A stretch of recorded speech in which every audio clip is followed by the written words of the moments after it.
Hi friends, இன்றைக்கி நம்ம ஒரு ஸ்வீட் செய்ய போகிறோம். அது என்னென்னு பார்த்தீங்கன்னா ரவா கேசரி. வாங்க எப்படி செய்யலான்னு பார்க்கலாம். இது வரைக்கும் நம்ம சேனலை சப்ஸ்கிரைப் பண்ணாதவங்க சப்ஸ்கிரைப் பண்ணிடுங்க. கூடவே அந்த பெல் ஐக்கானையும் கிளிக் பண்ணிடுங்க. வாங்க இப்போ வீடியோக்குள்ளே போகலாம். இதுக்கு தேவையான பொருள் என்னென்னு பார்த்தீங்கன்னா 1 கப் ரவை, முந்திரி பருப்பு, உப்பு, ஏலக்காய், நெய், ஜீனி 1 கப்பு, மஞ்சள் தூள் 1 ஸ்பூன். வாங்க எப்படி செய்யலான்னு பார்க்கலாம். ஒரு தாச்சி வச்சுக்கிறேங்க. வச்சுட்டு இதில் நெய் சேர்த்துக்கிறேங்க. நான் அன்றைக்கி 3 ஸ்பூன் நெய் சேர்த்துக்கிறேன். நெய் சூடானோடனே இதில் நம்ம முந்திரி பருப்பும் ஏலக்காயும் போட்டு வறுத்து எடுத்துக்கிடலாம். நீங்கள் ரவை 1 கப்னா ஜீனி வந்து 1.5 கப் எடுத்துக்கிறேங்க. நான் அன்றைக்கி 1 கப் தான் ஜீனி எடுத்திருக்கேன். பாருங்கள், நெய் நல்லா சூடாயிருச்சு. இப்போ இதில் நம்ம முந்திரி பருப்பும் ஏலக்காயும் சேர்த்துக்கிற போகிறோம். நெய் நல்லா சூடானோன்னு சேர்த்துக்கிறேங்க.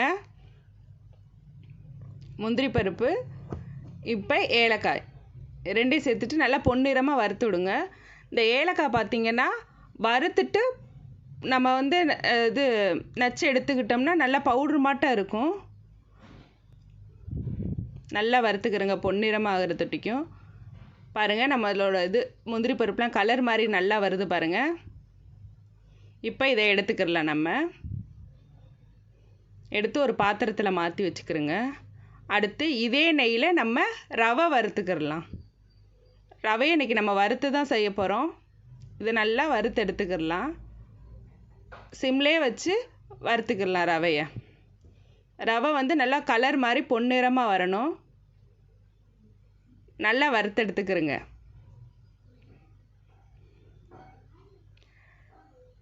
நெய்யில் வறுத்த நல்ல டேஸ்ட்டு கிடைக்குங்க நம்மளுக்கு கேசரிக்கு. நல்லா வறுத்து எடுத்துக்கிறேங்க ரவையை. இப்போ ஸ்டவ் ஆஃப் பண்ணிக்கிறேங்க. ஆஃப் பண்ணிவிட்டு ரவையை வந்து நம்ம வேறு பாத்திரத்தில் மாற்றி வச்சுக்கிறணுங்க. ரவை நல்ல கலர் மாறினோன்னு தான் எடுத்துக்கிறணும். இப்போ கலர் மாறிடுச்சு. இப்போ வேறு பாத்திரத்தில் மாற்றி எடுத்துக்கிறலாம் ரவையை.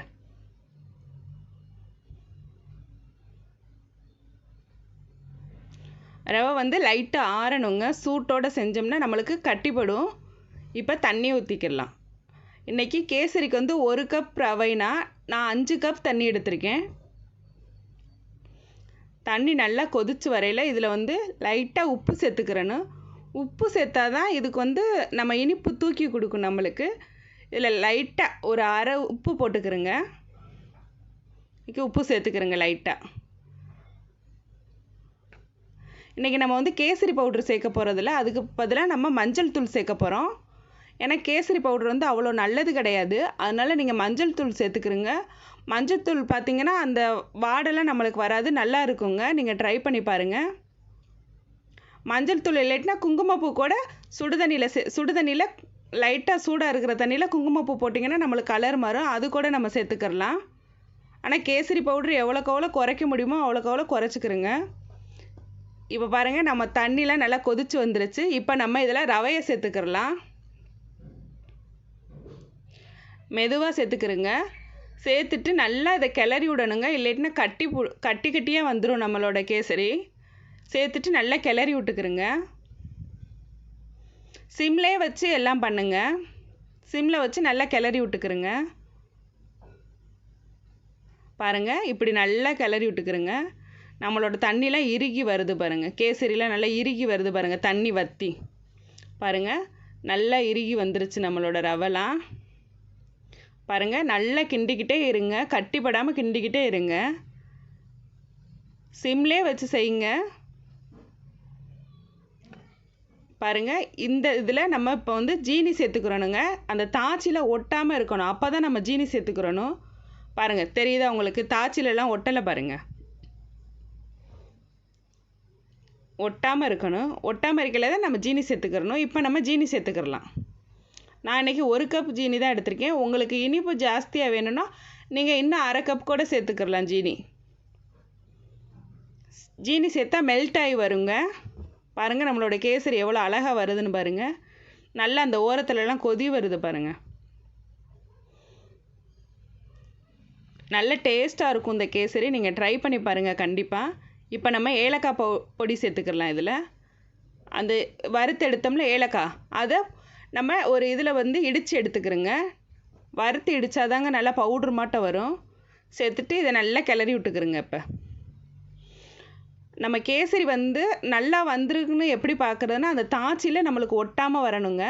இதில் முந்திரி பருப்பு சேர்த்துக்கிறோங்க. இப்போ சேர்த்துட்டு நல்லா கிளறி விட்டுக்கிறோங்க. நல்லா கிளறி விட்டுருங்க. அடி பிடிக்காத அளவுக்கு கிளறி விட்டுக்கிறோங்க. இது சீக்கிரம் செஞ்சு முடிச்சிடலாங்க இந்த கேசரி. பார்த்தீங்கன்னா பாருங்கள் எவ்வளோ அழகாக வந்திருக்குன்னு பாருங்கள் கேசரி. அந்த கட்டிலாம் வராமல் வந்திருக்கு பாருங்கள். வித்தியாசமாக இருக்குங்க அந்த கேசரி. நீங்கள் ட்ரை பண்ணி பாருங்கள். பாருங்கள் தெரியுதா உங்களுக்கு கேசரி? அவ்வளோதாங்க, நம்மளோட கேசரி ரெடி ஆயிடுச்சு. இப்போ இதில் ஒரு 2 ஸ்பூன் நெய் சேர்த்துக்கிறேங்க. லாஸ்ட்டாக நெய் சேர்த்துக்கிறேங்க. 2 ஸ்பூன் இல்லைன்னா 3 ஸ்பூன் கூட சேர்த்துக்கிறலாங்க. உங்களுக்கு எவ்வளோ வேணுமோ அவ்வளோக்கு நெய் சேர்த்துக்கிறேங்க. நான் அன்றைக்கி 2 ஸ்பூன் தான் சேர்த்துக்கிறேன்.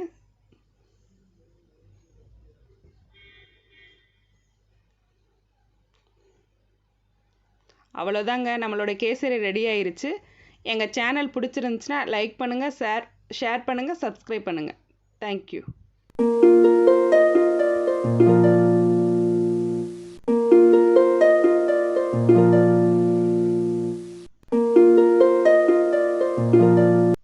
இதுவரைக்கும் நம்ம சேனலை சப்ஸ்கிரைப் பண்ணாதவங்க சப்ஸ்கிரைப் பண்ணிடுங்க.